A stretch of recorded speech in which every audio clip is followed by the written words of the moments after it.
It's a strange shift, isn't it? The parent who raised you needs some help, and you want to be there. With Care.com, you don't have to do it alone. Whether you're clear on the kind of care your aging loved one needs or still figuring it out, we've got support. Find background-checked in-home senior caregivers for anything from companionship to dementia care. Or browse senior living communities, read reviews, even schedule a tour. Plus, access to safety checks to help with your peace of mind. Still not sure what's best? Our senior care advisors, who are all master's-level social workers, can help you build a plan. For a limited time, use the code LISTEN20 for 20% off your initial Care.com subscription. That's LISTEN20, all one word, good for 20% off. Start your senior care journey with confidence. The Fed's out of options. Rate cuts, money printing, balance sheet reversals. They call it policy, but it's really panic. This is in-game economics, where hope replaces discipline and the illusion of control finally breaks. They're not cutting rates because things are strong. They're cutting because the system is cracking. Inflation's eating savings. The labor market's stalling. Confidence in the dollar is fading fast. For decades, the Fed built a house of paper. Now they're striking the match that could burn it all down, leaving you to pay the price. When's the last time you actually held the wealth you've spent your life working for? My friends at Noble Gold Investments have been helping Americans move from paper wealth into real tangible assets. Numbers on a screen can disappear, but physical gold and silver, they've outlasted every crisis in history. Visit noblegoldinvestments.com and get your free wealth protection kit today. That's noblegoldinvestments.com for your free wealth protection kit. Discover how simple it is to protect your future. Past performance may not be indicative of future results. Investing in precious metals, including gold, involves risks. Consult with your tax attorney or financial professional before making an investment decision.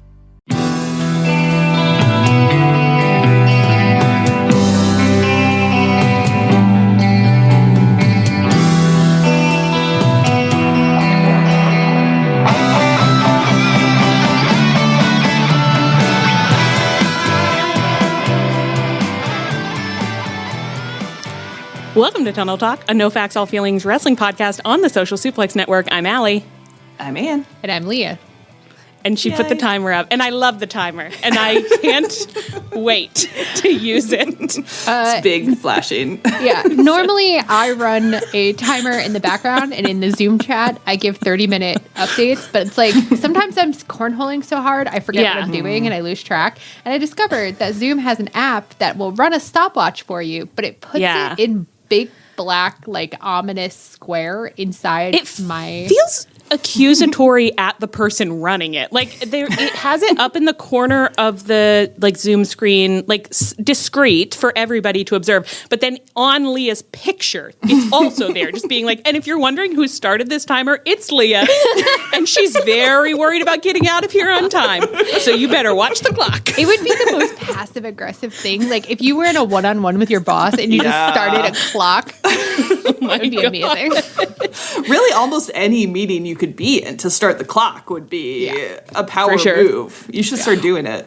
Well, you know what you should... Okay, it would be really funny and inappropriate. But if you started the clock at some point in a meeting and then just periodically restarted it until people started wondering what is causing you to restart the clock. Like you had your own private 0 minutes since X did Y, but like you just don't disclose what it is. You don't disclose it, and people are just having to notice and figure it out on their own. Girls, maybe I'll do that to you one of these podcasts. Ooh. I think well, I shouldn't say that. I was about to be like, I think we'd figure out really quick, but actually we're pretty dumb, so we I was about to say, like, in a meeting, it'd be great enrichment, but I feel like in the podcast, I'm already so enriched that it would just put me over the top, you know? I know. It would be hazardous. We'd be vibrating. Well, how are you doing this week, girls?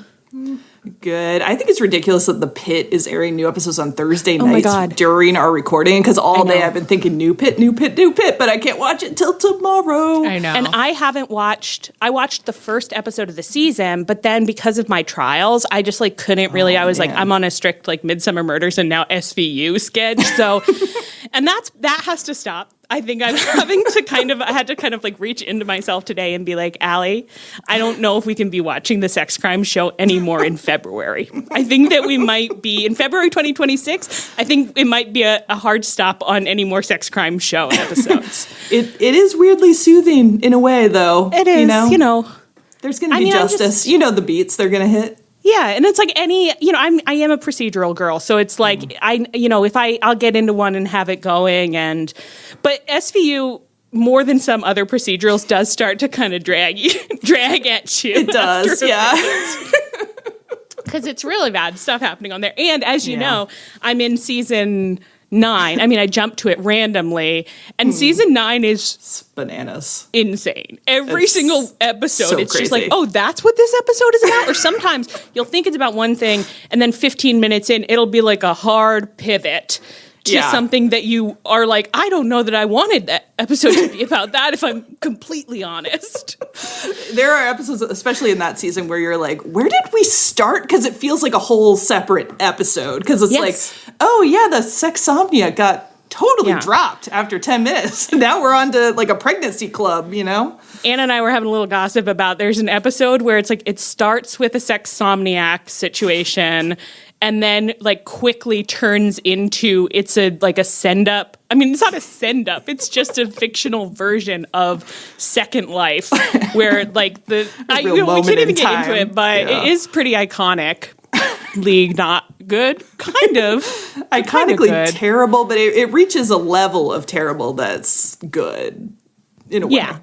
You can't, I mean, that episode is like, you can't look away. Because if you do, you won't know what's happening anymore, because they'll be on to another plot. The fact that, and actually I shouldn't give any spoilers, but things happen at the end of that episode that are just wow, really? For the past 20 years? Okay. I guess. So anyway, that's about Law & Order SVU, and I don't remember why that came up. You have to get back to the pit. I have to watch The Pit. I've only watched one episode of The Pit. I've only watched one episode of The Pit, but that's exciting though, because then you've got 3-4 more episodes to watch. I actually, after watching the first episode and not having another one to move on to, I think I was kind of like, I want to binge it. I want to binge. I want 5 hours of The Pit. I want to be in the pit with them, So well, you have it, because tonight is number 7. Is it already number 7? Wow. Yeah. I only know this because I torrented all of them last Friday because I had to be in the office, and so I watched all 6 episodes. Like, I rewatched all of them Friday. Nice. Like, that's just what I did at my work, and it was nice. Really that sounds beautiful. That sounds really pleasant. Yeah. To be in the pit at work, that's really nice. Well, anything else to report on? We have a new motto for the year that we came up with right before recording started. Kind of came up with. Yeah. What did you say this is the year of, Ann? So I said 2026, year of the dish, but I said it fast. So I said, you're the dish. And you're the dish. You're the dish. You're the dish. We're going to start saying that when we need to encourage people and just be like, hey, you're the dish. I got some real blank looks from my co-hosts, and I was like, I didn't think it was that stupid a thing to say, but they had both heard you're the dish and were trying to... It was the opposite. I genuinely thought that you had said something incredibly profound, and I was too stupid to We were trying to figure it out. I was like, I really think I can learn from this. I have to just think on it. And it just seemed so, possible that you could have had a total brainwave. Just because we were talking about, I said, I've been doing a good job of doing my dishes. That's the one thing this month has going for me. I've really been doing my dishes. I don't know why. I'm actually a little suspicious about it at my own brain. I'm like, why do you keep doing the dishes so easily? What's happening with you? But so I was just like, maybe this is a commentary, but it wasn't. But now it is. The McElroy brothers, I don't know if they still do it. I should check in. But every year, they used to, at least, they used to come up with a slogan for the year. And they usually rhyme. So it's like the big 2015. 2015 was a good one. The con is on. But I feel like I realized that it rhymed. 2026, you're the dish. Almost slant rhyme. Yeah. So I think everyone just think about, what do you think it means? 2026, you're the dish. It does kind of sound like a self-help book, doesn't it? It could be really good, because to be dishy is good. It could be bad, like you're on the table, you're getting eaten. You're the food. Getting eaten can be good, If you're not at the table, you're on the menu. If you're not in the kitchen, you're on the menu. 2026, you're the dish. If you're not in the kitchen, you're on the menu. This is how, if we ever wanted to, start a cult, every time someone would, ask us any practical questions, we would just say something like that, and they'd be like, oh. Yeah. And that's all we have to say about that. Now let's get out there and play some volleyball. Woo! Guys, should we write a self-help book, the three of us? I thought you were just going to say, should we start a cult? But I mean, we same could do difference. that too, yeah. And yeah, I think we should. I mean, didn't we already have the that wit and wisdom of Tunnel The Talk. wit and wisdom, yeah. Yeah, right. Yeah. Well, I think that's a good You're start to the dish, episode. The wit and wisdom of Tunnel Talk. Yes, there you go. Oh, wow. I can't. Coming soon to a Barnes & Noble near you. We have one little bit of pod business, which is just a reminder that currently ongoing are nominations for our Seeding the Bods, Bodies, March Madness tournament. I'm going to kick it to Anna and Leah for a couple reminders and FAQ. Yeah. So nominations are still open. This episode's coming out on Sunday. The nominations are going to have to close on Tuesday, so 2 days from when this episode comes out at, say, 5 p.m. Eastern, because I will have to start making PowerPoints of wrestler Hands-on pictures. admin duty for this. Thank you very much, Anne. So that gives me 48 hours, before we podcast our first one for the beginning of March there. So you got a couple more days. Keep nominating them. I've been loving the nominations that have been coming in. People have been putting in really funny comments. Unfortunately, I set the form to not collect email addresses, which I just thought was polite, but it turns out that it means everything is anonymous. So I'm sorry I won't be able to credit you for your jokes, which That's kind of is a real shame, but... Maybe you'll have the opportunity to claim your joke, and maybe two of you will claim the same joke, and then maybe you'll fight, but then maybe you'll fall in love. But one of you is a liar.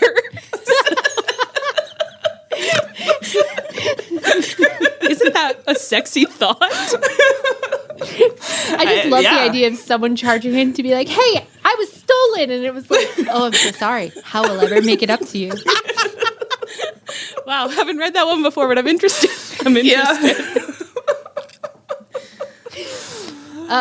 you guys have been asking amazing questions in the Discord. FYI, in case you haven't glanced over it, if you cannot think of 20 bodies, that's okay. Only nominate the bodies that you care about and just made enough slots that people would feel. That's right. You can nominate one body if there's only one body you feel passionately about. That's totally fine. Mark Gallup is only going to nominate 2 bodies. And are they the ones that we saw this week? Yeah, they are. Yeah. He made a quite funny joke about it. He's so true for that. Yeah. He's so true for that. He's so good for that. Let's see. If you want us to focus on a certain specific era of a body, feel free to make that part of your argument and say, hey, I really need you to focus in on this era of Kip, Yeah. We can fiddle the time travel dial. Oh, yeah. No problem. And you can submit pictures for any, bodies that you are making an argument for. And I would encourage you, most of the body pictures that we've gotten in the forum have been for the bodies that you think we'll feel skeptical about. So there are lower ranked bodies, unfortunately. So feel free to submit pictures for those bodies that everybody else likes too, because I'm going to have to collect a lot of pictures for these PowerPoints. We're going to help you. We're going to help. We're going to hit the streets of Tumblr hard. We're going to be out there scouting bods like crazy. I'm pretty excited. To see what's going on in some of those tags. And I hope you assign us a couple people and you don't tell us anything else about where they're ranked. You're just like, okay, you're like, you have to do Mark Davis, Swerve, and Alex Marvez. And then our job is to go find the hottest pictures we can of our assigned men. And then we'll bring them to you. It's going to be so fun. I'm actually kind of like, I do feel kind of like a horse at the start of the race, because I like a little assignment to go hunt something down online. I'm just like, that's all I want to do. That's all I want to do. Yeah. And I could probably break out some of the top ones I think might be mathematical clinches. So let's get started. Hey, why put off till tomorrow? What you can do today. Give you some tonight. Yeah. Perfect. You're a dish, Ann. No, you're the dish. So again, we will retweet or blue ski. I don't know. You have to say skeet, but it's so humiliating. You can't. I don't think as a child having grown up in the 90s, I'm just like, I can't do that. I know. It's like I just want to call them tweets, but I also don't want people thinking that I'm still on Twitter. You know what I mean? It's like I'm not hanging out there full time. We will repost the links various places that links get posted. And we'll be doing that until the forum closes on Tuesday, February, whatever day that is. Yeah, I think the 24th. That sounds so right. I'm so checked out of life that I just looked up at my calendar on the wall that is still set to November. Oh, wow. Let's check back in, Mama. Let's check back in. Yike. We got to do I don't know what we got to do. To be honest, it's winter, so we don't got to do anything. We just got to make it through. Real life is for March, Lemon. Real life is for March, Lemon. Correct. Yep. Did people also ask if they could consider faces and hair? And the answer is kind of no. You cannot. Yeah. This is a bodies-only tournament.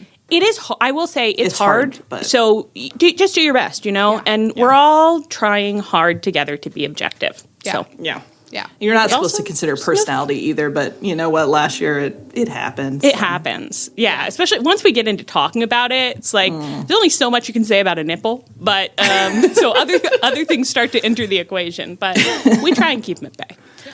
All right, shall we talk wrestling? Yeah. Let's do it. We saw Grand Slam Collision this week, and that was fun. Yeah. Like, I thought it was going to be more consequential. Like, I had it in my head that it was, like, essentially like a pay-per-view. But then I saw Brian Alvarez said, this is what Battle of the Bands should have been. And I was like, I'm sorry. Did I make a point of watching Battle of the Belts by accident? I was really excited. Like, I was like, Battle of the Bands? Are they doing that?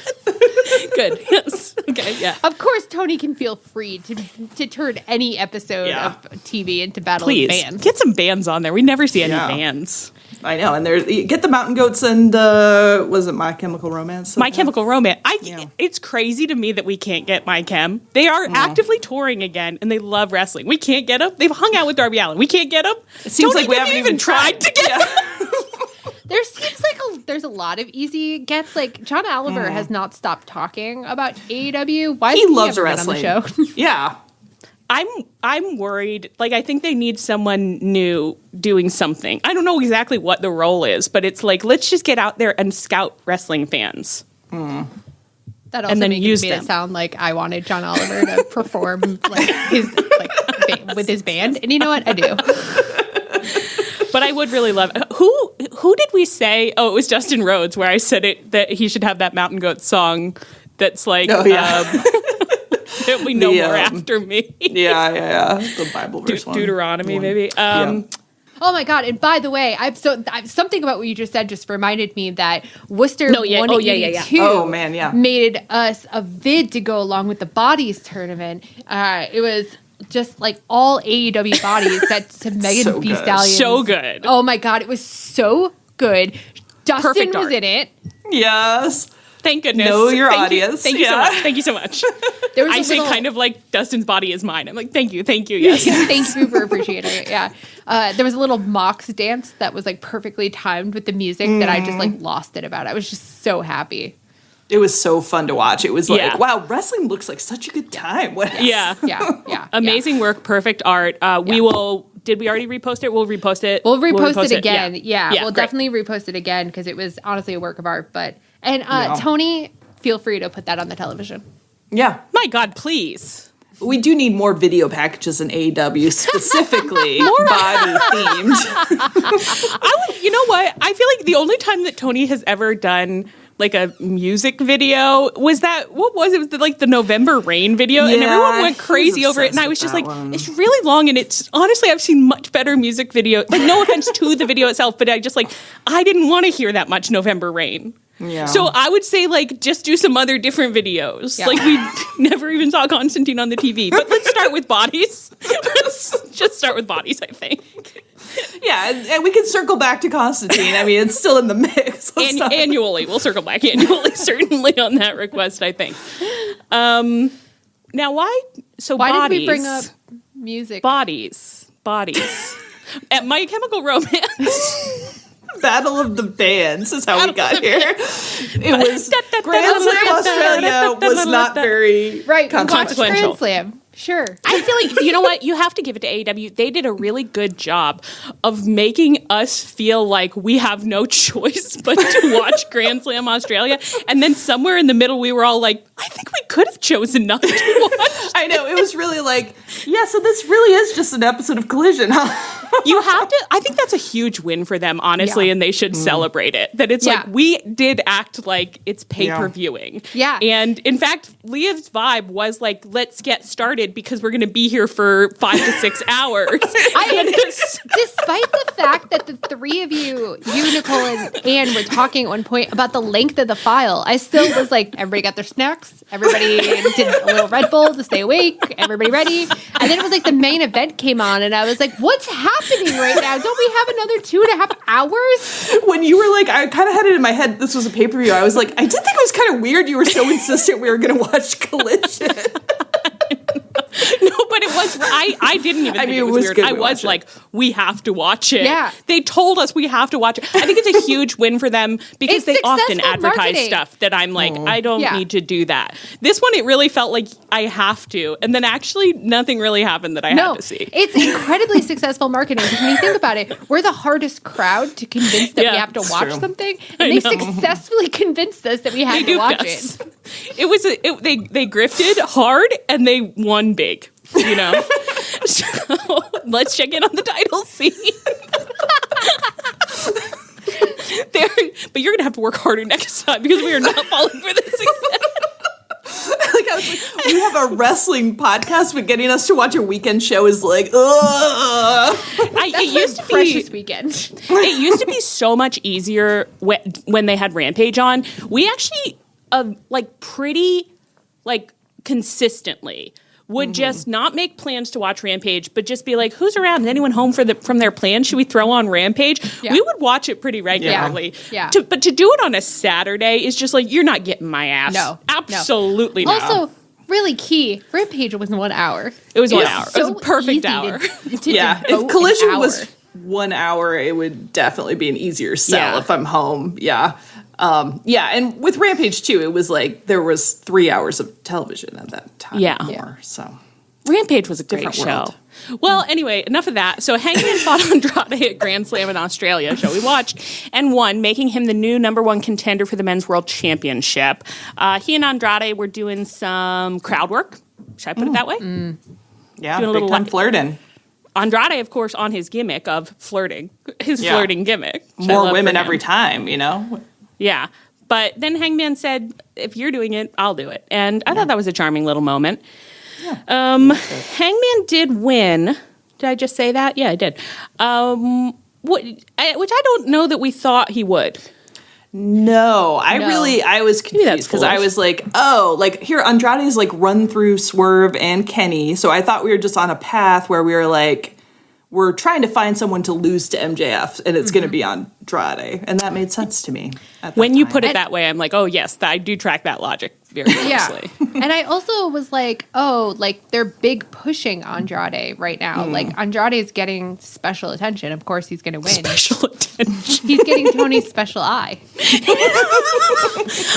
Andrade is a new conversation piece. Of course, he's going to win. Tony, is there a story behind this one? Boy, is there, Anne. You would not believe, we actually used to have this piece in the foyer a couple years ago. Yeah, and that piece wanted to rejoin its wife, but then it got divorced, so. And then it came back, but then it found out that it couldn't come back yet, so we had to move it to the garage for a little while, but now it's back. The journeys that art goes on. It's incredible. Really makes you think.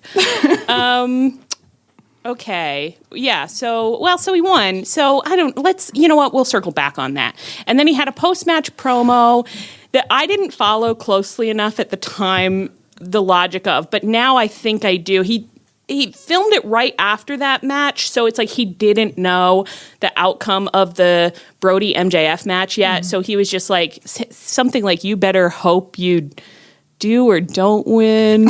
You know what? I don't even know why I'm trying to explain it. And then there's something about balls in there. So I wouldn't worry about it. Let's just move on. Something about balls. It's fine. And I'm so sorry for all of that. Just something about balls. That's all you need to know. Let's keep going. So MJF then fought Brody King in the main event of Grand Slam, and Brody sadly failed to squash him twice in a row, so MJF retained the title. Anything to say about the contents of that match? I didn't really like it that much. I'm a Brody King enjoyer. Yeah, I enjoyed the squash quite a bit more. Yeah. And this one too, I feel like they had mic'd the ring really intensely, but it meant I could hear a lot of grunting and MJF saying weird stuff, which was nothing weird bad, stuff. But I just didn't like it. I don't know. He was just doing a lot of yelling, and I could hear everything and hear the ref yelling at him and stuff. I don't know. Was this the match with the knee bite in it? I think it was. I said something crazy. So I think MJF bit Brody King's knee. And I said, and this was wild to say, I said, for some reason, that bite isn't reading as either erotic or dangerous to me. And then I was like, for some reason, well, because it's neither. Because it's not dangerous to get your knee bitten and it's not sexy to get your knee bitten. For some reason. That's a real wrestling broken brain where you're obviously all bites are sexual, but this one for some reason isn't working for me. Doesn't seem to be doing either of the performing either function that it could serve. It is just weird. It's just only toddlers do that pretty much. I thought it was an interesting choice. I guess it's interesting to see people play with the limits of the form, but I thought that's a limit. Knee bite doesn't do anything for me. But you know what? Somebody else could do it and it could work great. So what do I know? Tony Schiavone really distracted me during this match too, because at one point I think he was doing an impression of MJF being a heel and the way he does heel work on the city that they're in. But then there was just a minute period where he was being and the beaches of Sydney are horrible. We have much better beaches than that in America. And I actually was just getting up out of my seat, Tony, stop. I can't listen to this. That's the craziest thing that you've ever said. They've got really good beaches. Much better than what we're working with. I'm sorry. I'm sorry to say not it. America right now. Don't we have enough problems? America, you actually have very little to recommend you these days, and beaches are the least of your problems, but they are not one of them things, so. All right. And then... harsh truths. People need a big fuck ice chant from Australia, too, which is funny since it's a different country, but... Yeah. Good for them. Thank you. Thank you for your support. Sure. Thank you for your support. We noticed that a lot of times, you don't, once a whole crowd is chanting, there's kind of a limit to how much, accent you can read from it a lot of the times. Not so with an Australian crowd. Every single chant, you were just Australian. Yeah. Especially on certain ones. I can't remember any examples Tony right now, Storm, I think. Yeah. I mean, there were just a few where you were okay, Australia. It's a bit much, but... It's their beautiful accent, and there's nothing wrong with it. Sometimes I do a beautiful, serious accent. I want to accuse them of exaggerating it for dramatic purposes, but a crowd of people who have never met before can't all be exaggerating it in the same way. So you would think it's real, but at the same time, I'm calling it out. Don't all Australian accents kind of sound like you're faking it for mysterious reasons of your own? It's no one talks like that for real. It's a beautifully mysterious country. Yeah, everyone says that about Australia. I'm going to start that rumor this year. I work for the Australian Tourism Board now. It's a beautifully mysterious country. The beaches you would not believe. Okay, post MJF win, Hangman stormed the ring and boisterously signed his AEW Revolution World Title contract at MJF. And then he kind of feinted a punch, and MJF cowardly kind of tried to get away scrambled away from it or something. And then AEW.com wrote, Paige took some time with the crowd to end our night at Grand Slam Australia, which I thought was a weirdly sensual way of putting it. Took some time with the crowd. Paige took some time with the crowd, I guess. So then Hangman and MJF had an in-ring discussion on this week's Dynamite. Let's start. How did the whole thing start off? I hate the way you talk. I hate the way you walk. And the way you wear your hair. I hate the way you... Allie and I simultaneously, we're okay, 10 things I hate about you. Yeah, mostly I hate the way... I don't hate you. Not even a little bit. Not even at all.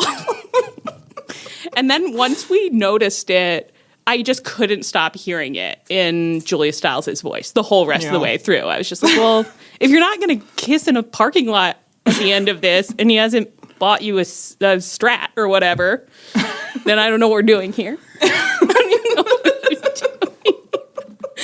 Do you think he was consciously referencing it, or is he? No. I don't know. He's our age, so he might have been. I guess. As a private little joke to himself. A private? Well, there was nothing private about it. It was Yeah, but how many other wrestling podcasts would have picked up on it? Private between him and us. Yeah.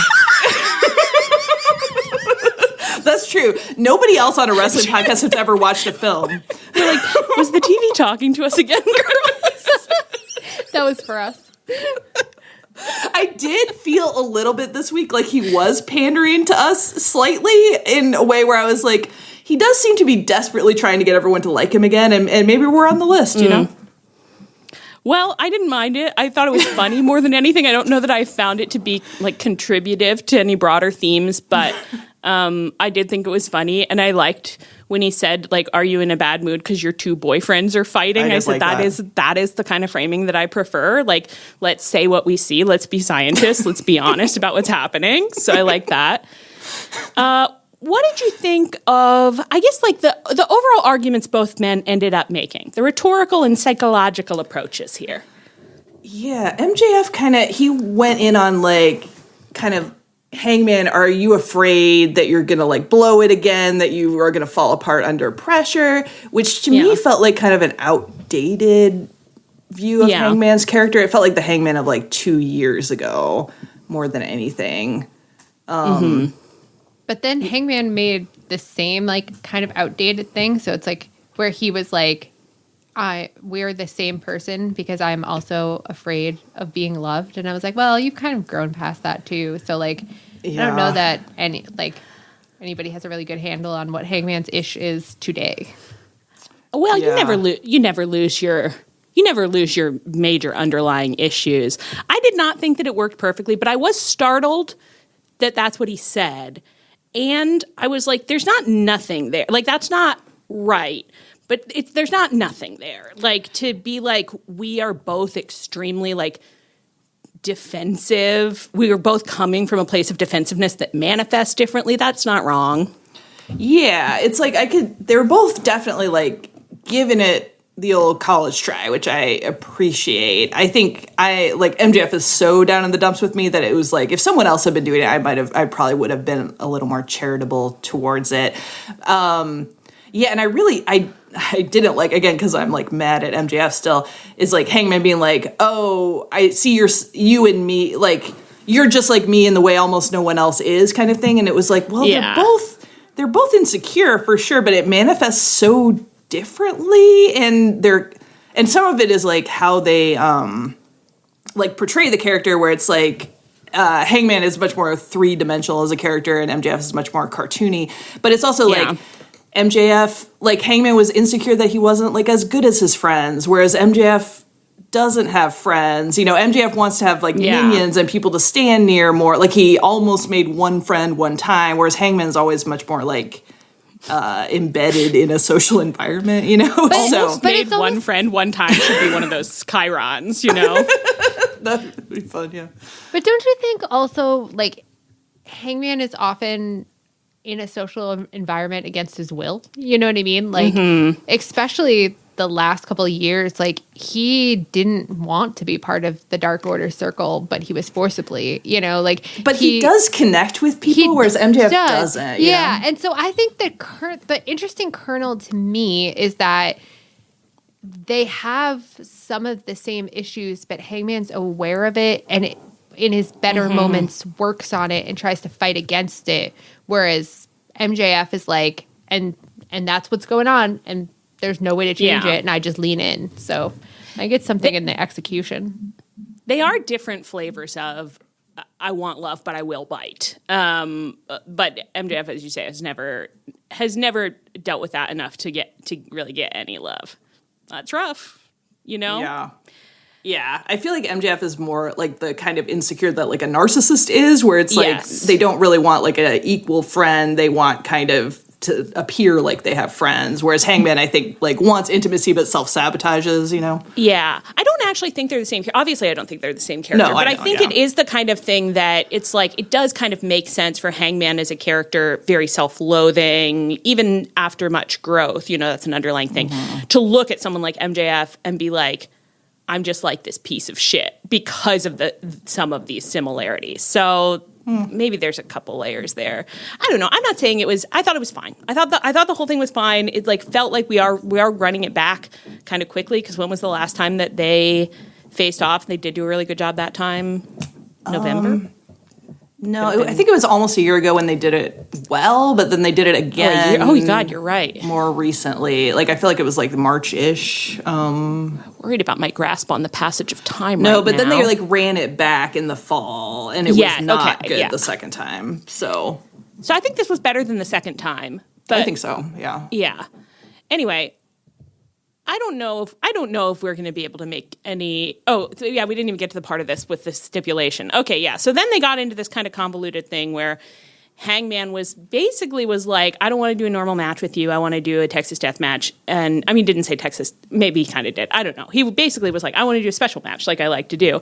And MJF was like fucking shit am I getting tricked by that? Like, I'm going to do a normal ass match with you because I'm not trying to get strangled. I did love the way he said it. Like, I thought it was so funny. He was like hell am I doing anything other than going into that ring and having a really normal between the ropes match. Really normal. Really the normalest kind that you've ever seen.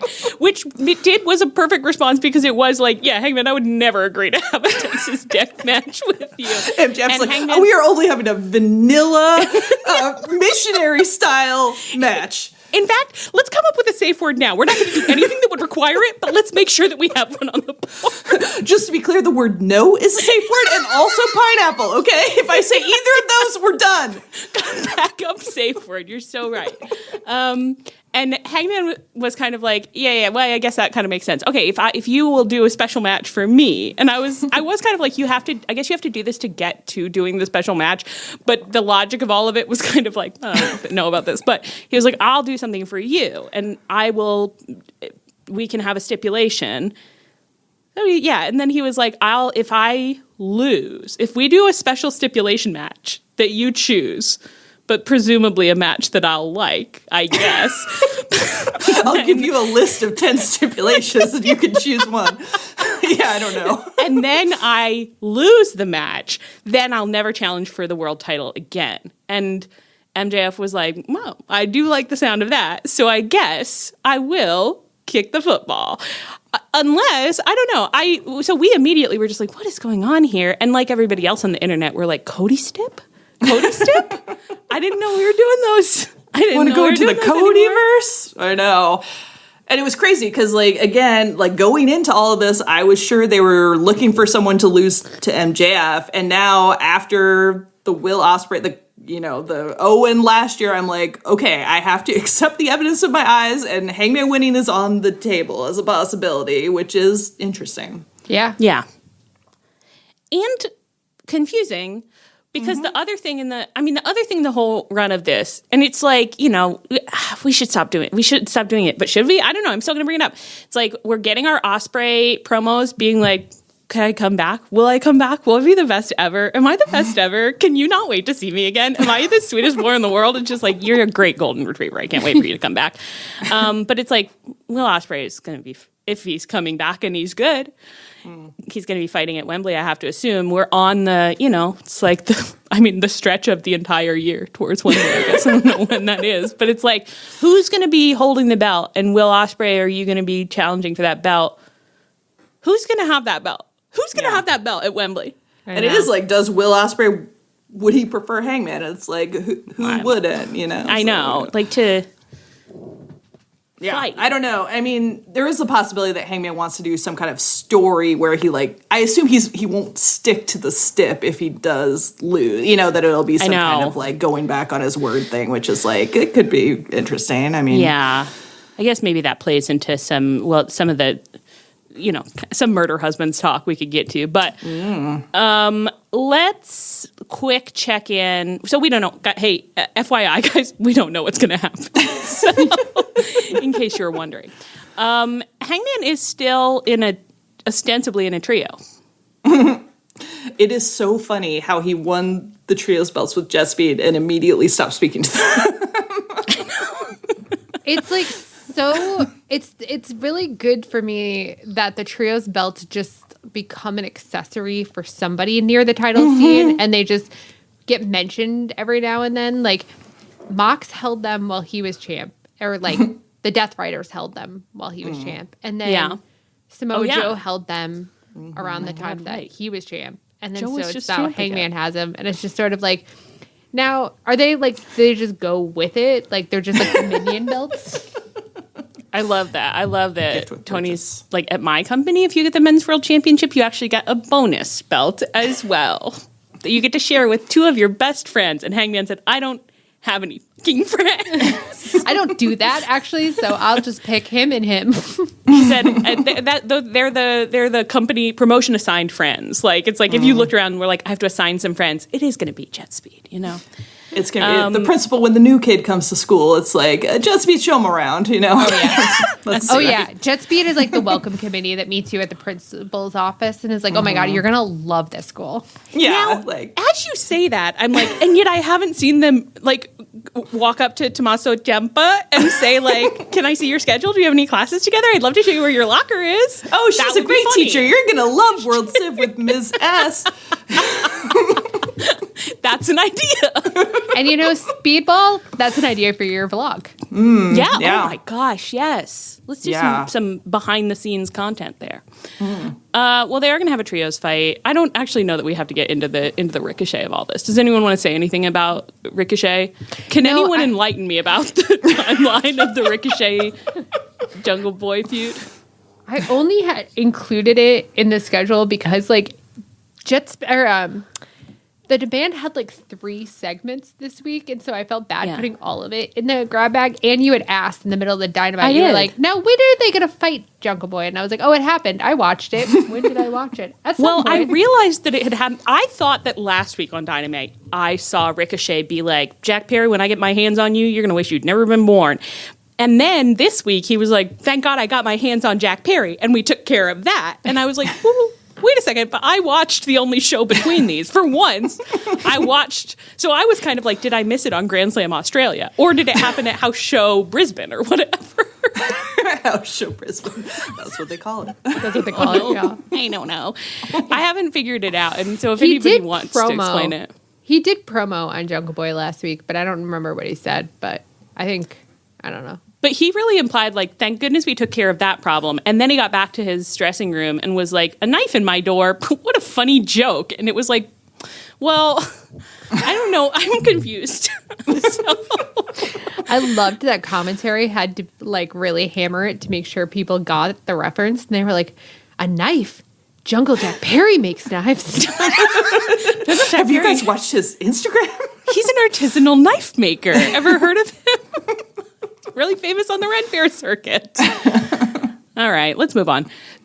Swerve and Kenny main evented this week's Dynamite with their first ever time in singles action against each other. Yes, Excalibur. Both men, I've said here, were looking very big-bodied. They just did. I mean, I know that they do. Swerve does have a big body, and Kenny has the body that he has. But when I saw them against each other, I was like, it's almost too big, both of them. It's almost too big to work. They do when they're, for some reason, this entire feud, I'm just like, they're larger than normal men, both spiritually and physically. Yeah. Like, their vibe was like, there's not room in the ring. Yeah. For these two bucks, young bucks. There's not room in the ring for these bodies. Things that no one has ever said about the Young Bucks themselves. These are big, the big bucks. Now that's a fun. If they were a tag team, that would be so fun if we had the big bucks and the young bucks. Free ideas. Okay. Anyway, this was a great match. It was so good that Anne became a man in the middle of it. Apparently I was like, why isn't this a pay-per-view match? Tony should be charging money for this. It's insane that this is just an overrun of Dynamite. You've written money on the table. Good wrestling. Did you see the news story today that was like, the reason why it wasn't on a pay-per-view is because Kenny's busy? Yeah, I know. He booked a video game thing like a year ago and didn't realize it was during pay-per-view. So funny. I love that for him, honestly. I like that Kenny's like, I do what I can, but I'm not, I'm not paying the that news much keeps attention. being like, he's trying to get out of it. Like, is he? Like, okay, I know. I'm maybe. like, I'm sure. Oh, I'm sure. Oh no, Tony, I'm busy. Oh, Tony, I wish that I didn't have to go to Japan, but I don't know. I'm just assuming he gets to go to Japan, which is what he loves. It's a pretty good assumption. Pretty good bet, right? Yeah. Anyway, it was really good wrestling. A lot of it, Kenny was really insistent on, like, he was like, let's do penetration. Like, he like went to Source dressing room. He was like, I got an idea for the match. Should we do full penetration? And I'd like a really, really long spot of it. So like maybe on the apron when like we're just like tight up against each other's bodies for, I would say, like as long as 5 minutes.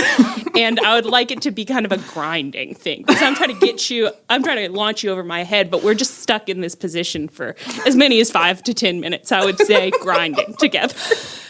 And Swerve said, literally nope, sounds no like problem. something Kenny Omega would pitch. Like, what if we just rubbed up against each other and we'll be trying to do moves, but it'll mostly be the rubbing for a long time.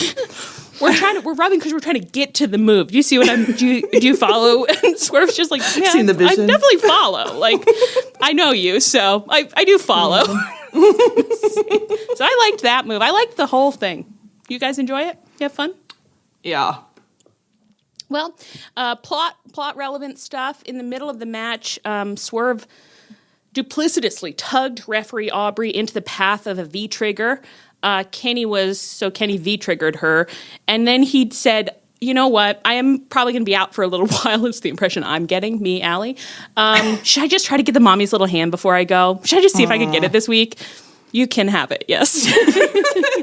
It was intense hamming. You earned it. Like, it's just like, what? My knee? Who? Her? No. How could this happen? He was hamming so much that my eye had kind of missed the moment of what Swerve had done. So I was just like, now did Kenny do that on purpose? Like, I had a moment of real confusion before I mentally ran it back and was like, I see what happened here. Okay. So Swerve had done that. I called that a little bit of an own goal because then he did manage to successfully pin Kenny, but there was no ref. Mm-hmm. So I don't know what the plan was. And then he hammed it up pretty big time with some he did. Big eyes. Yeah. And it is funny how, like, sometimes security runs right out or a ref runs right out. And then sometimes they're like, well, we'll just be here for 10 minutes with no ref, I guess. Like, just, As we've said enjoy. before, they have a flow chart back there. The flow chart does not make sense. People are checking the flow chart like such. So it takes a little bit of time to read. It says nobody should run out, and it's like they're just being like, that doesn't make any sense. Like, it's what it says on the flow chart. That's the process. Paul Turner's like at the ramp being like, but guys, I can run right out there. Like, we don't have a ramp, and they're like, I don't know the flow chart. Should we check the original of the flow chart? Like, people have been scheduling a meeting a week about this for the past 3 years, being like, we have to revisit the flow chart. But they just never, the committee just never seems to get any momentum. That's on corporate life. And some of you are thinking, yeah, I've been there. This is CIA sabotage. Every time they get in the meeting, someone's like, should we go back to the beginning? Like, is this the right flowchart software for us? And they're still stuck on that decision, Like, I want to talk philosophically about why we are using the mode of flowchart. What is a flowchart? What is a decision? What is action? Maybe we should make a subcommittee to talk about. Oh no, I don't like it. Okay. So eventually Paul Turner came out. Swerve did manage to win.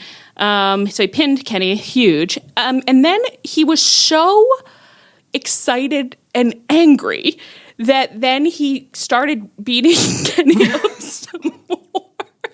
Like a lot. I was pretty surprised he won after he had gotten the pin that wasn't counted, because usually that's the like, oh, you like won, but then you're gonna lose kind of thing. But it was like, oh no, he won 2 times. I mean, I'm not complaining, but a lot of it didn't make sense, because it's also like, well, now why do you have to beat up Kenny? You did win. You did win. And it was like winning had unlocked kind of like, it was like a Jekyll Hyde trigger, and suddenly it was like, should I be so fucking bad? He's had a lot of pent-up aggression at Kenny ever since Hangman smiled real big at Kenny. Yes. He doesn't know why, but he really had to do it. And he had to do it in a specifically Hangman-coded way. Because what did he do? He got out the chain. His special chain. His wedding ring chain. Yeah, from Hangman, and then he hung Kenny from it. Yeah. Just like Hangman. And then what did he do that was so funny? He went out to the commentary table and he said, I just hung Kenny Omega, so I'm a really bad guy. What do you think I could do that would be just as bad? I could knock some stuff off your table, no problem. Take that, Excalibur. It was such big cat behavior. I said, okay, saber-toothed tiger.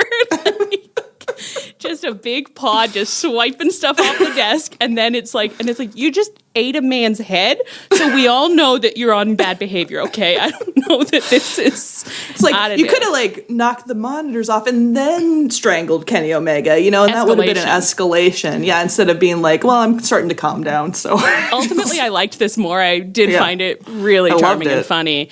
Yeah. And then he like slammed Kenny on the steel steps and then he slammed him on the announcer table where there was just like a can of Diet Coke right in the middle, and he bashed Kenny right into the Diet Coke can, which I loved. Waste of good Diet Coke. Yeah, while Bryan Danielson was standing there like, you made your point, looking so upset.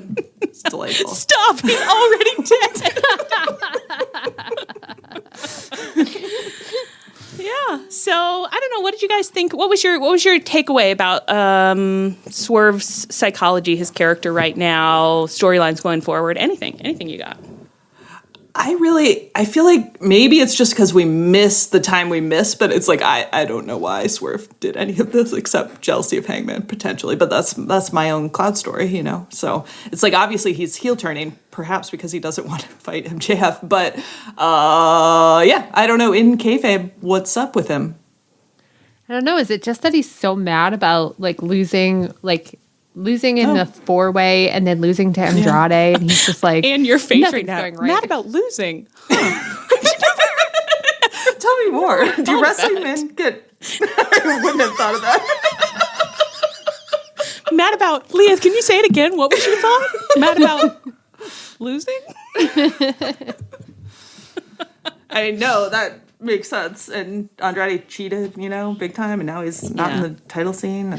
Well, I guess Swerve tried to do the right thing, right? He tried to do the right thing and like warn Kenny about. Oh yeah, he was trying to help Kenny last time with the screwdriver and stuff. Yes, and then Kenny wouldn't listen, of course, to an explanation, and they never got a chance to talk at all, except for that conversation they had about the grinding. So. So I guess maybe Swerve is like, doing good deeds doesn't pay. It just gets your ex-boyfriend's ex-boyfriend mad at you for no fucking reason. So let's be bad. Let's be bad. Yeah. And all that pent-out aggression, it has to come out at someone. And honestly, Kenny Omega, I understand it being the person. He's a that satisfying target. Mm-hmm. Yeah. And his gutties are delicate, so you can do some damage. And you'll get Hangman's attention, so that's bonus. That is a good point. Although, I'm like, do you?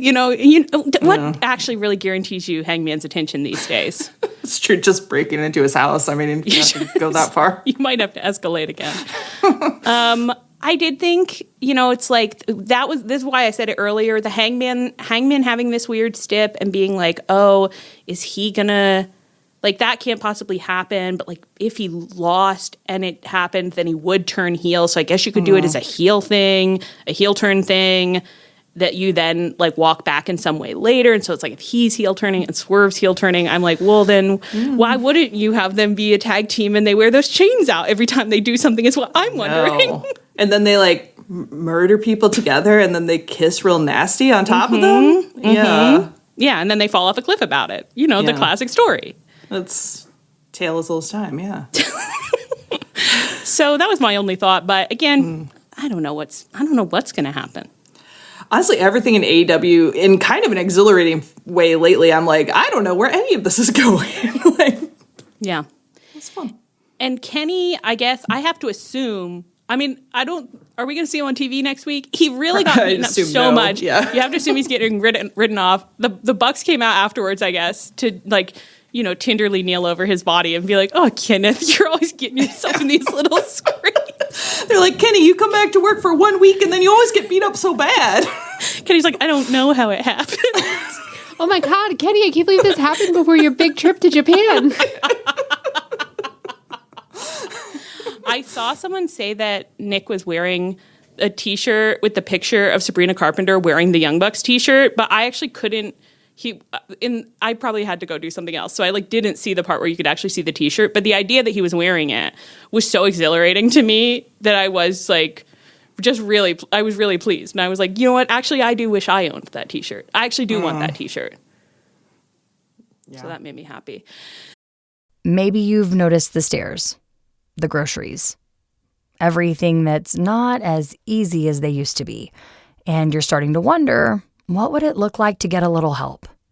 At Care.com, asking for support doesn't mean giving up independence. The right kind of help lets you stay in charge. Whether you know what kind of care you need or you're just starting to look, Care.com is here to help. You can find background-checked in-home caregivers who fit your budget, or explore senior living communities at your own pace. Read reviews, request tours, compare options. And if it all feels overwhelming, our senior care advisors, all master's level social workers, can help you create a plan. For a limited time, use the code LISTEN20 for 20% off your initial Care.com subscription. That's LISTEN20, all one word, good for 20% off. Start your senior care journey with confidence. You're a pro at running your life, at committing to your workout, at showing up every day. At Bombas, we're pros too. Pros at making socks. Our sport assortment has specialized socks for whatever sport you're committed to. Running, hiking, golf, Pilates, and so much more. Made with sweat-wicking yarns, blister-fighting details, and targeted arch support. Bombas Sport is pro-level socks from the pros of socks. For another pro, you. Go to bombas.com/audio and use code audio for 20% off your first purchase. That's bombas.com and use code audio. Speaking of the Young Bucks, they are, well, they had an in-ring segment, kind of. You know what? Let's start with the other guys involved. So FTR came out for a segment on Dynamite this week with Stokely Hathaway in his wheelchair, and they cut a promo, mostly Stokely Hathaway, that I can't remember a lot of the content of. I think they all were kind of like, Private Party, do you remember that the Young Bucks literally drove you out of this company last year? Which isn't true. Actually, now I'm kind of reprocessing that. I'm like, that's not right because they won the belts off of that. Well, they were really mean to you last year, but now you're not even mad at them. It's so unfair. Nobody's ever mad enough at the Young Bucks. It is very funny to be like, why do they keep getting away with this? It's just like, because look at their little faces. Look at their little faces. They just put those tassels on and everyone forgives them. It's just like, oh, you're so silly, sweet boys. Who cares what you did last year? So Stokely Hathaway is saying, that's the fakeness I hate about AEW and the fakeness I hate about professional wrestling. If people knew the amount of hatred that FTR and I have for our coworkers, they would be overwhelmed. It's really funny. It's like, sing it, brother. I know, girl, I bet. I would not survive in the environment. And then he got on this whole thing where he's like just going on about the Young Bucks families, I think. And he was just kind of killing time rhetorically as the Young Bucks crept up behind him, took out Dax and Cash, and then knocked him out of his wheelchair on all their glorious tassels. It has to be more tassels than they used to wear. I mean, it's many tassels. And they kind of look like thicker almost. Like I was like, the material of these tassels is substantial. I loved Hefty. it. Yeah. If you got smacked with one of these tassels, you'd be feeling it the next day. bodied with a tassel, as it were.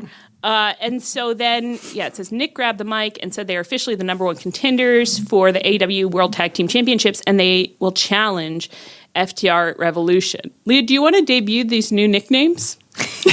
Okay. Right before this segment, or no, actually somehow during this segment. Oh, yeah. They did this very funny thing where they were like, now introducing FTR, but we're going to cut to commercial, but we'll be back. And so when they cut to commercial, I got a commercial, and I ended up getting it 3 more times that night. 3 more times for man panty liners. And I don't want to make fun of anybody who has an incontinence issue, because, hey, I'm getting older. Sometimes I...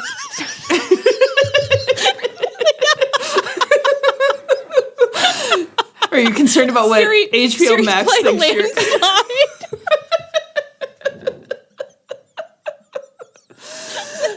I was listening to last week's pod, by the way, and when you said that, my iPad was like, you don't have Landslide in your Apple Music. And I was like, oh no. Oh no. Lorb, just before this recording, was like, I was listening to the pod and Allie set off my iPod. Oh no. I don't think that should be happening. I don't like that world. Crazy. Anyway, so this man panty lighter commercial, the guy was just like, and you'll never have to worry about drips and drabbles. And Drips and dribbles. Drips and dribbles. But I like that you're not even sure what it is. Who knows what's going on in those? Anyway. So we came back to the promo, and we're still discussing the commercial. And I was like, should I start calling them Drip and Dribble? Drip and Dribble. FTR, to clarify. Yeah. Imagine being like, should we call the Young Bucks Drip and Dribble? That would be a heel turn from us. That would be such a huge heel turn. Yeah, come out of nowhere. Just really... Oh my gosh. And I was like, you have to. Yeah, of course they're called Drip and Dribble now, obviously. Which one's which? Oh, I Dax think is Dax's drip, yeah. Yeah. Because of the multiple meanings of the word. So they're Drip and Dribble, and they're gonna fight the Young Bucks at Revolution. At Revolution. Yeah. You know, there's only 2 types of people in the world. There's people who, like us, are like the Young Bucks and FTR are never not fighting. And then there's people who want you to go to cage match and look at their matches and be like, actually, they're often not fighting. And we're right. We're actually right. Just like 3 pay-per-views a year, Bucks FTR match. It's fine. And then, of course, now I'm just like, I guess Cope and Christian will come back during that. I guess the Bucks will have to lie down for Drip and Dribble, and then Cope and Christian will come back during that. The joy to me about Chris, I've now come around the other side where I think Chris and Christian are... Is that their names? No, Cope and Christian. But please call them Chris and Christian now. That's so funny. It's so funny. Chris and Christian. Cope and Christian are now become comedy icons to me because they always threaten to come out, but they never do. Yeah. It's amazing. Sometimes the best thing you can do for your reputation is just not be around and have people like us just like making things up about you. Mm-hmm. I guess the best thing you can do for your reputation in our eyes is just let us make things up about you, is what I'm saying. Give us room to miss you. And make up cloud stories. And be like, we have an idea of who you are that has nothing to do with anything that you've done. But so now it's just like, down with Drip and Dribble. Chris and Christian, get back in. Chris and Christian, we love your bit of not being on screen.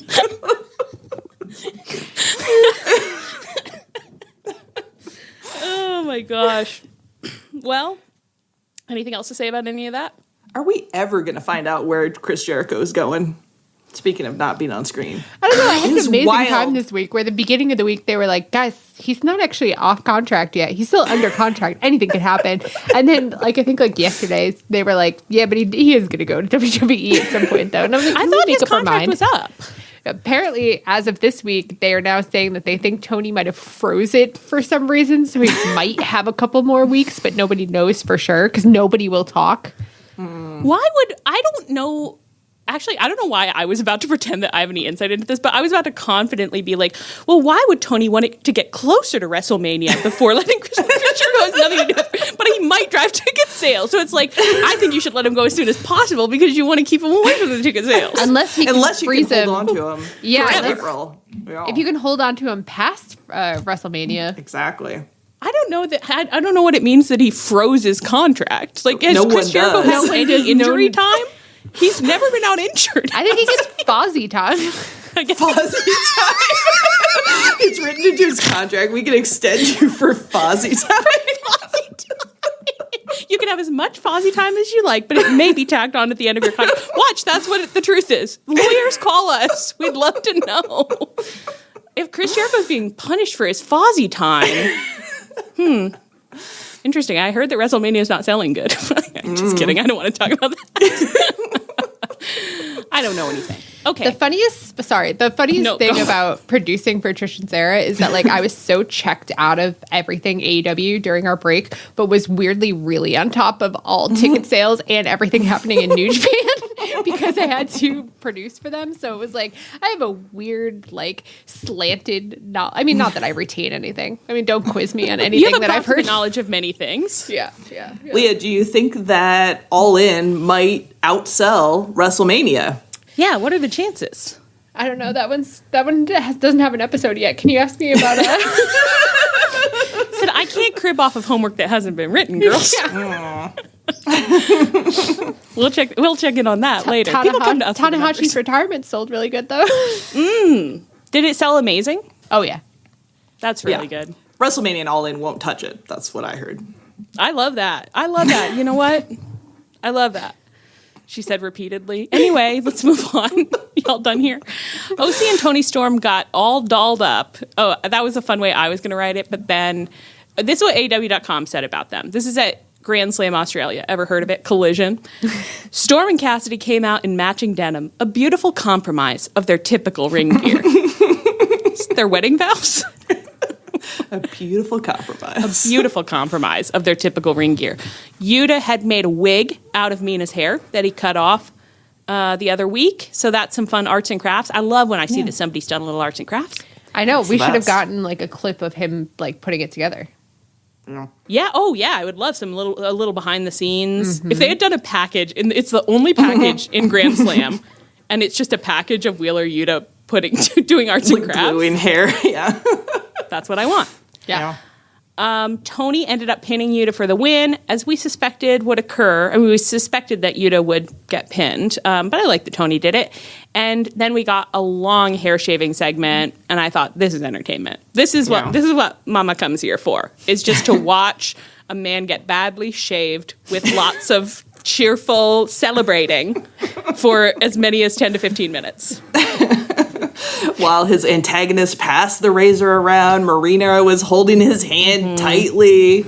He tried to run out of the ring, and Mox had to make him get back in there. I love that Mox was like, you get back in there. Hey, you made your bed, now lie in it. I have to read these tweets. I think people really popped off with these. Poisonous Pixie said, let's be bald with Pop-Up, with a little picture of Yuta, like, appealing to Mox, being like, how could you let them do this to me, father? And then Bloody Cages said, he actually went out there and said, you want to explain to me and Uncle Claudio what's so bad about being bald? Which was the funniest framing I've ever heard. I can't stop thinking of it. You want to explain to me and Uncle Claudio what's so bad about being bald? And I love that his original biological father, Orange Cassidy, was there cheerfully shaving his head. Oh, and he was so happy. He was so happy to do it. He did look so thrilled. He was hamming it up pretty good too, like just cheerful to the back rows. Presumably very happy that it wasn't his hair, which and you called the damsel in distress of the match. Yeah, commentary kept talking about Orange Cassidy's beautiful head of hair and what a shame it would be for anything to happen to it. It was like, I mean, which is right. It's like, but it's funny when there's two women in the ring too, except that, you know, every moment that a 40-year-old man has with his hair is precious. I know. What I will say is that of the 4 people in that ring, there was one person who couldn't afford to lose his hair. Yep. And absolutely. That is our son, Orange Cassidy. It's like, he'd look the worst. And he knew it. He knew it. He said, I can't be growing that back out. I can't be doing that. This is pivotal to my whole deal. And it really was, you know what, I think somebody put it in our Discord, but I also just was thinking about it on my own, it was like, oh, Yuta's getting his head shaved, and remember that one time Dustin got his head shaved, and actually he did look like this, like they look the same, and I saw it, that's the genetics, popping out. Mama and son. So, misty watercolored memories. Anyway, I put that question in a weird place, not in the right place at all. Okay. Then on Dynamite, we had a backstage segment where Renee was like, Orange Cassidy, remember how Roddy abandoned you mid-match last week? And you guys are supposed to have a match tonight, but it seems like he's not here. What are you going to do about that? And OC was like, the great thing about the conglomeration is that there's so many of us. And then Ishii came out, and he and OC teamed up to fight the bad boys, Gabe and Clark. And they won, and Ishii got to pin Clark Connors. That was crazy. That was such so a good for him. promotion. That was thrilling.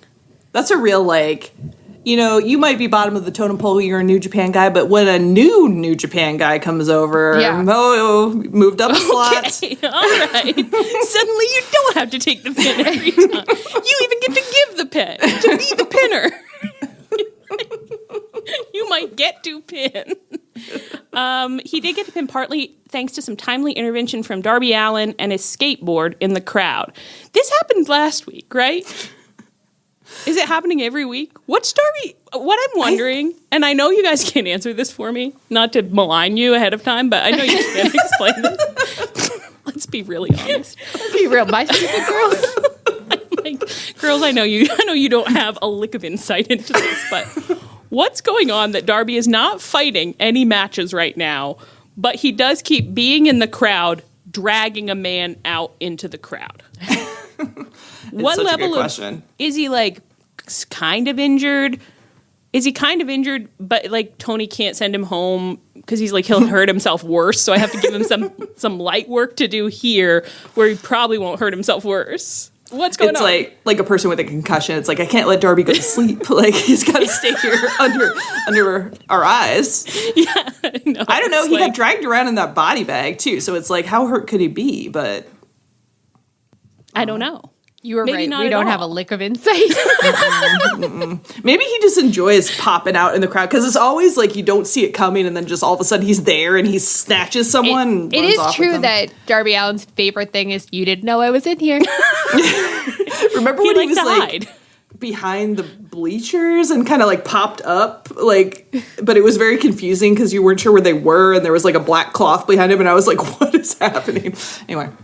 I like that what we've gotten to is just his favorite game is hide and seek. He's just playing his favorite game, hide and seek. Mm-hmm. And is that a crime? No. Let him play. Let him play. Let kids play. Leah said something kind of mean to me in the middle of this match. Yeah. You don't remember? I did say that. I did say that. Well,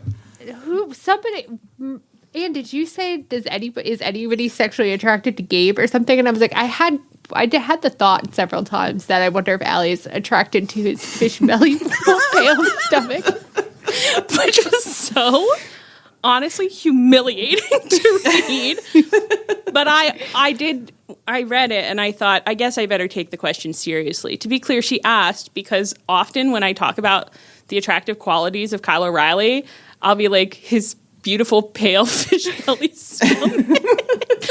But I was pleased when I very earnestly examined my heart. I looked inside myself again.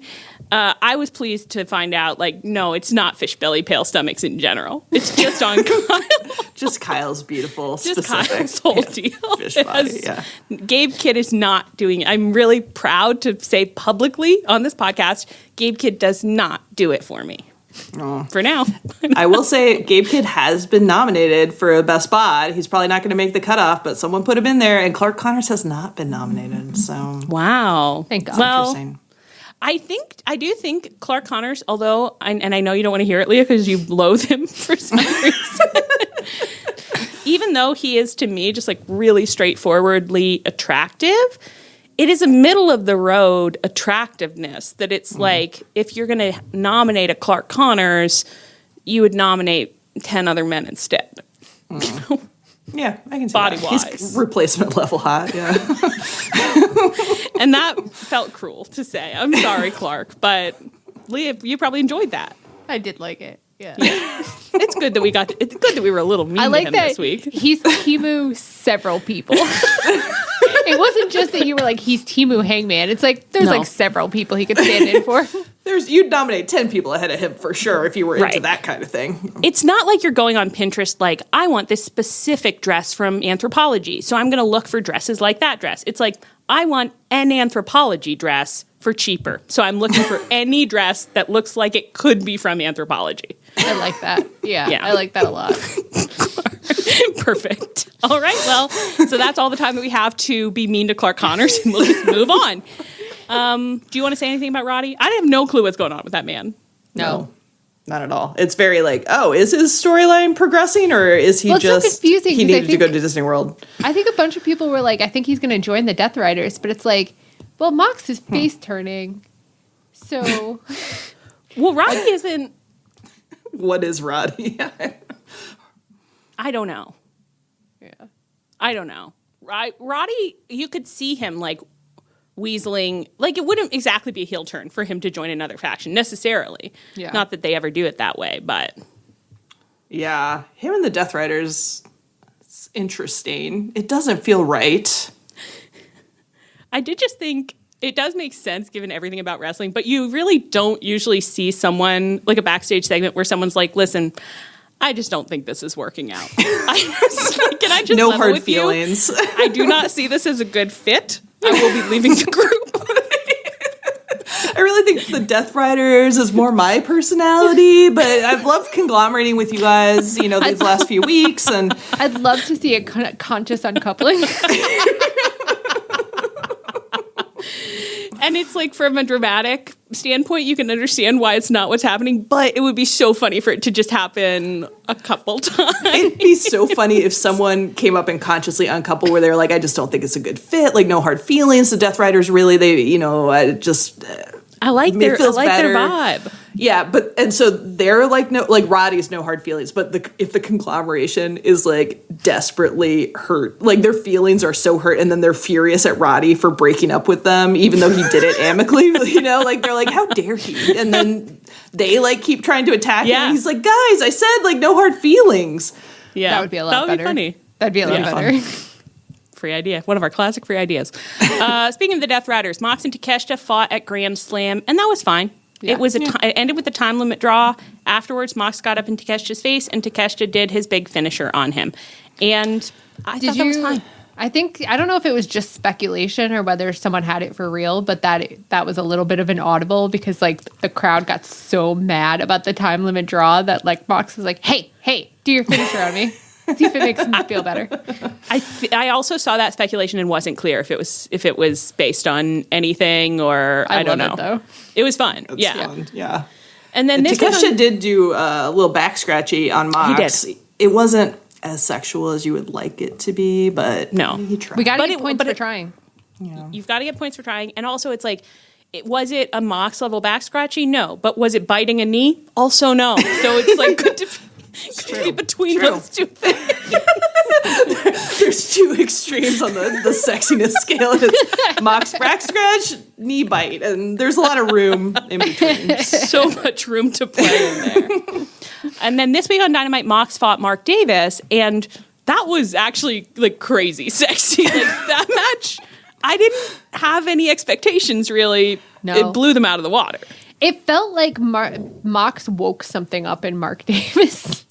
It was crazy. Yeah, because again, I didn't expect anything of it. I was like, this is nothing. And then I was riveted the whole time. Yeah. I was like, these are two, like, people in their animal forms in here. And they're very different animals, but it is very, like, their brains are off and they're just letting their bodies do the talking. It's just a wolf and a bear. You know what I mean?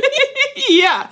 A slinky little big cat, a panther and a bear, and a panther and a big dog. I don't know. Yeah. It's like, Leah, you said it's like Mox like woke something up in Mark Davis. It's like he woke Mark Davis, a bear, up from his winter nap. Mark Davis was like, what the fuck? I'm supposed to be sleeping. He was mad. And he looked good. He looked good. He looked really good. Something, I think he's like shaggier than he used to be. Yeah. He looks good. He came back as the Bash Brothers looking more disheveled, and I was really into it. Mwah. Maybe Kyle was making him do too much manscaping, you know? Oh, yeah. Bad influence. old hairless Kyle was just hairless Kyle Fletcher, can't you be neat and hairless like me? It's like, you're not supposed to have hair anywhere because you can't grow it. Kyle Fletcher's just always telling people, like, the thing about me and Mark is we can't grow hair. And Mark Davis is just, like, to himself, just being like, I can't. It's like, it actually takes so much work to be hairless for me. Poor Kyle Fletcher's listening to this podcast like, why am I catching this specific stray all the time now? Because we made up a story about you that makes us like you more than we would otherwise. Please keep track of that. You should be so lucky. It's Any working. wrestler who has us saying these things, you should be so lucky as to have us saying these things about you, okay? This is how we form a bond with you.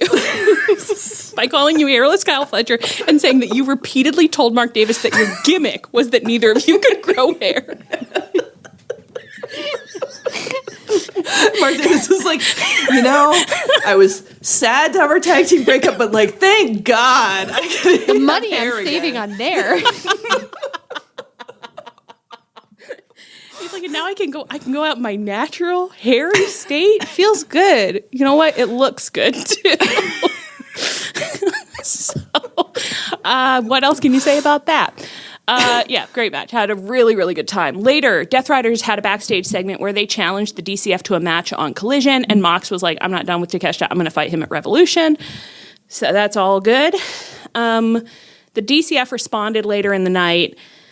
Were they attacking someone? Lance Archer was just in the back of the shot holding a man upside down for most of the I think just I think jobbers. the thing is that they are attacking jobbers now, which is like the maybe background. like they're just men trying to do their job. They were in the most echoey, like, backstage area, and they were all screaming. I was like, I cannot understand what you were saying in this promo, guys. This is the worst sound design yet. Well, you know what? Now you know how Don Callis feels when he has to drive the whole bus full of them to Disneyland. Or Disney World. Whichever one is wherever they are. Probably either. Probably both. I don't know where the show is, Allie. It depends on where the show is. They were on the West Coast. That every time they fly into a new city, the Don Callis family boys are in the back Googling what theme parks are closest. And they're like, heading to a Six Flags. Yeah. Don Callis with a throbbing headache driving the van is just like, would anyone like to go to an art museum? Would anybody like to get some culture this week? And they're just screaming like, ice cream, roller coasters. They pull up in the park and he's like, only one ice cream each, one. It's hard to regulate. Oh my gosh. I don't know what we're talking about. Okay, they're doing this. It's mayhem back there because they're in the van on their way to Disneyland or Disney World, depending on where they are. And Okada showed up after a minute. Don Callis was being like, yeah, we'll fight you. That's no problem. Okada showed up and was like, hi guys, it's me. I'm coming to work because I love to work, unlike some people, because Takeshita wasn't there because he was in Australia celebrating with Kyle. And Okada was like, I actually love to work and I love my friend Kyle and I bet he's not doing anything without me. Something like that. And Andrade was there, and he was wearing like these little fuck-ass sunglasses and kind of like a short skirt, long jacket look. I mean, it wasn't a short skirt, but like, didn't you imagine it was? Yeah, it did have that vibe. Yeah. And out of the whole thing, it was just like, what's happening over there? I love it. I personally love it. Andrade tweeted today and was like, did you know that Okada and I fought each other before when he was 17 and I was 18? And then I forget, like, he did like a winky smiley face and like the vibe was like, bet you wish you could have been there. And I was like, what is your vibe lately, Andrade? He's so funny. Just really just riding a just post-divorce like vibe.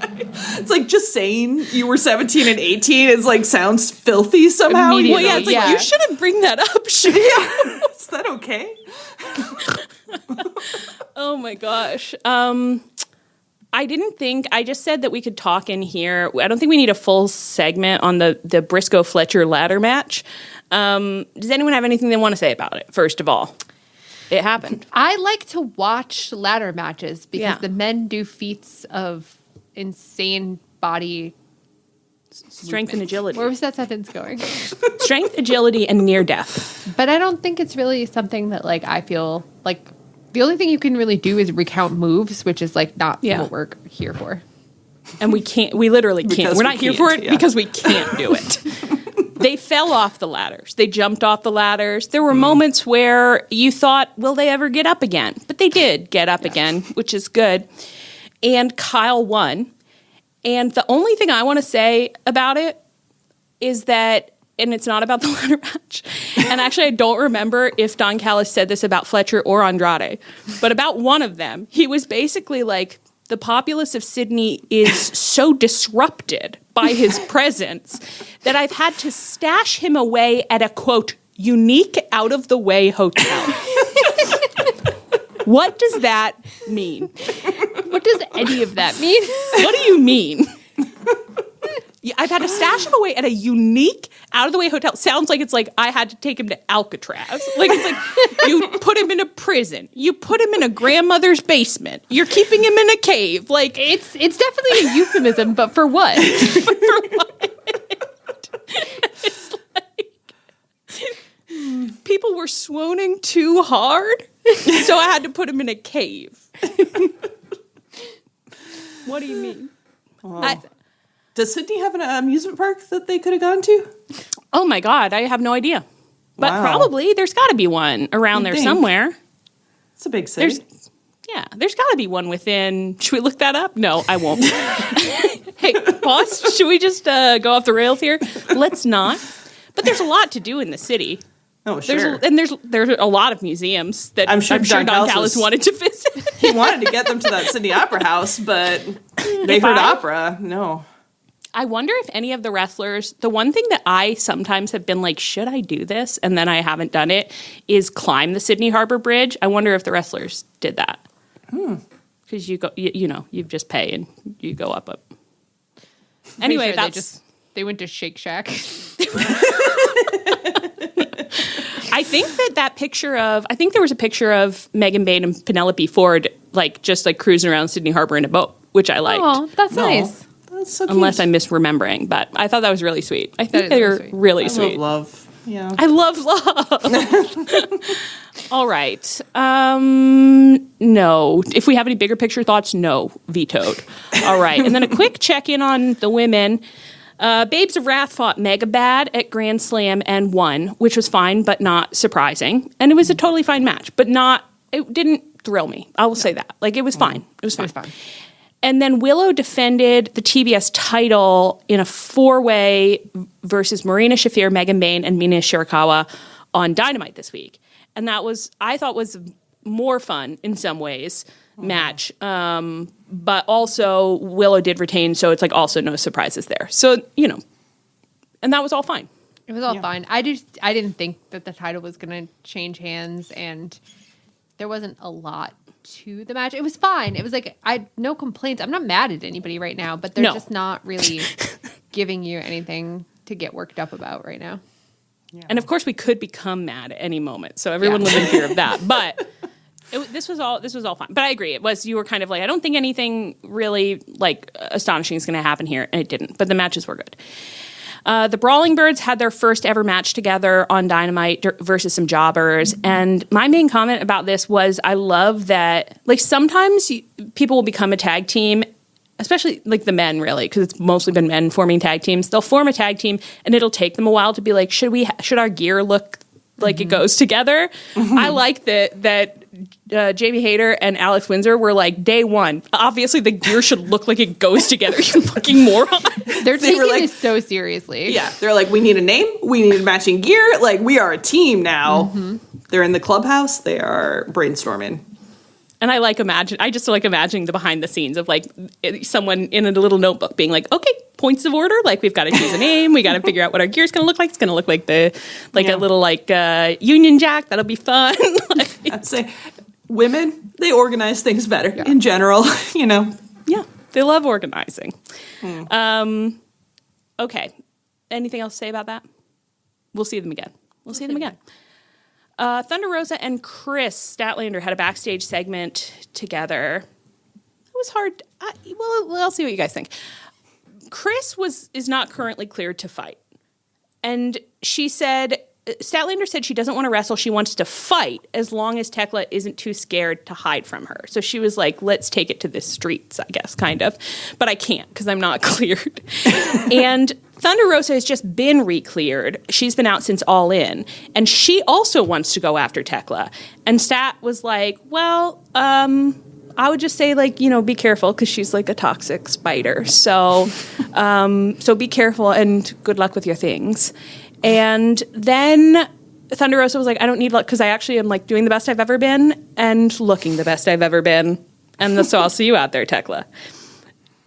And I think that did all kind of technically make sense. But the whole way through, I was just like, why are you both here? What are you both doing here?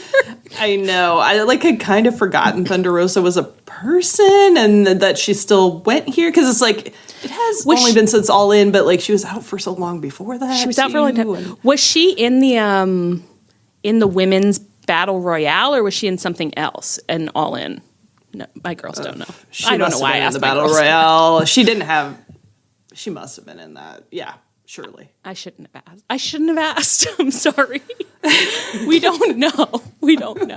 I thought the vibe was like so funny where it was like Renee and Chris were like standing there like ready to do their interview and Thunder Rosa like was like, hey, you don't mind if I join you in this? I'll just join you in this. I'll just join really quick. And like both Renee and Chris were like, all right. Okay, that's fine. Now, as you say that would be a funny gimmick for someone to start doing. It is to just be like, they're always like popping in and being like, you don't mind if I join this interview, do you? While everybody else is like, kind of. You don't have anything to do with this. And Thunder Rosa was kind of acting like she's still kind of top of the card, but it's like, you haven't been for like a long time, but that would also be a funny part of the gimmick to be like, I'm here, the biggest name in the women's division, and everyone's just kind of like... Like if she was like, "Hey, I'll join you. That way, we'll get a lot of YouTube views." Don't worry, I'll bring your numbers up. Well, very quickly, it becomes a heel gimmick. You know what? Totally fine. It's all, it's fine. It was funny. It was kind of funny. It was kind of weird. I was like, I kind of feel like maybe I'm missing something, but it was fine. It was good. Was it good? It was okay. It was normal. Yeah, it was one of those, it was so weird, it was hard to tell if it was good or not. Like, I don't think it was exactly bad, but it was confusing. I would say in general, to the women's division right now, let's start causing trouble. Let's start stealing each other's wives. Yeah. Does someone want to become the Don Callis / Mrs. Hannigan of the women's division and start accumulating a very large faction? I would love that. That'd be something fun. like that. It's like, let's get something cooking. I need a little something. Yeah. I need a little something. Real bad, yeah. Final topic of the night. And I'm sure it was the first topic on most podcasts this week. The incomparable Hook had a pre-taped promo where he was sitting down. He was like, as you know, I'm the head of the Opps. And my first order of business, I, of course, sent Shibata back to his home country of Japan because he's the head of international recruiting. We're recruiting. Yeah. He's the head of international recruiting, and I'm the head of domestic recruiting. Did he say something where it's like, you might have noticed there aren't that many Opps left? It's kind of how he started, but don't worry. We have a head of international recruiting and a head of domestic recruiting, and that is the entire Opps. So somebody is cribbing off of our homework. Yeah. It did feel like a direct response, kind of. And he went so hard on comedy. I loved every second of this. Is it fair to say he went so hard on comedy? It was so funny. On purpose, question mark? I mean, of course, we don't know. Probably not. The whole promo sounded like something we dreamed up as a joke and like that we created to make fun of him. But he said it on his own. He said it on his own. And I've even sent just saying, Shibata like, back to his home country of Japan. Yeah, it was like in case we didn't know where he was from. It was a little exposition, like it's like in case you missed it, and it's just like it's not really relevant at all, actually. And his cadence was definitely that he was reading off of like placards and because he was like, you may have realized there's not a lot of Opps left. He's someone's throwing okay, next card, throw that away. Next card. Yep. Hook's just like And then what did he say at the end? What? I don't know if it was at the end, but he was also being like, and I know a lot about recruiting because I got recruited to every Division I school. And I was sort of like, lacrosse team in the country. Hook, I feel like you're in your mid-20s, so maybe that whole Division I lacrosse thing needs to be put to bed a little more. He's singing Bruce Springsteen Glory Days, you know? He's like, I won't be putting anything to bed anytime soon. I don't know what Hook wanted us to take from this. And I don't know what it says about me or any of us that it was exactly what I needed from him to be like, all right, I'll let this play out. Actually, I will let this play out because this is insane. I'll be tuning into the next installment. Yeah. Yeah. I want to see who they recruit, like, pretty badly. And I'd love to watch Hook try to recruit someone domestically. Yeah. I'm going to need some clips of Hook approaching potential incels. Yeah. And again, in a domestic context. In a domestic context. It is, and it's like so funny to imagine that Samoa Joe like left and was like, Hook, you're in charge. Shibata, you're actually in charge. And Shibata was like, oh no, I don't want to be. As soon as Samoa Joe left, he was just like, it's all you, Hook. I'm actually going home. Hook's like, whoa, hold up. I was just thinking, should I give you a job or something? Should I put you in charge of something? And it's like, do they have money? Like, you know, it's like, how are they recruiting? Like, what's the... Hook's looking around as Shibata's telling him he's going back to his home country of Japan, which is probably how he phrased it to Hook because he's not sure that Hook knows. And so Hook's looking around like, I'm in charge of the Opps, but I'm the only one here now. So, wait. Okay, that's very funny. It's like, basically, Hook was just like, well, I want to be in charge of someone. We've got to recruit. Shibata's like, yeah, definitely. Oh my God. Well, I will be, as you said, eagerly tuning into the next segment. I can't wait to see what he's getting up to. He's not good at his job. He's not good. He's not good at it. Yeah. Yay, heart. Was there anything you wanted to talk about that you did not get a chance to talk about? No, it was a pretty fun week, actually. So I know. Stuff happening. Actually, when I was making the schedule, I thought like we could cruise through this in 40 minutes, but we didn't. They always come out. The podcast is the same, the length it is. Same length every week. Well, we'll see. We'll see how it all goes next week. On that note, I've been Allie. I've been Ann. And I've been Leah. This is Tunnel Talk. Our theme is by Chris Corkin. You can find us on Twitter, Tumblr, Twitch, Blue Sky at Tunnel Talk Pod via email, tunneltalkpod@gmail.com. You can find us on our feed, on the Social Suplex Network feed, where you can check out all the other great podcasts on the network. And you can find us on the Social Suplex Network Discord. We will post the link a lot of different places, but if you want to vote in our Seeding the Bodies March Madness tournament, now is the time. You have until Tuesday, February 24th, maybe. So go ahead and do that. Please rate, review, and subscribe to us wherever you get your podcasts. Stay frosty, and as always, please come back next week.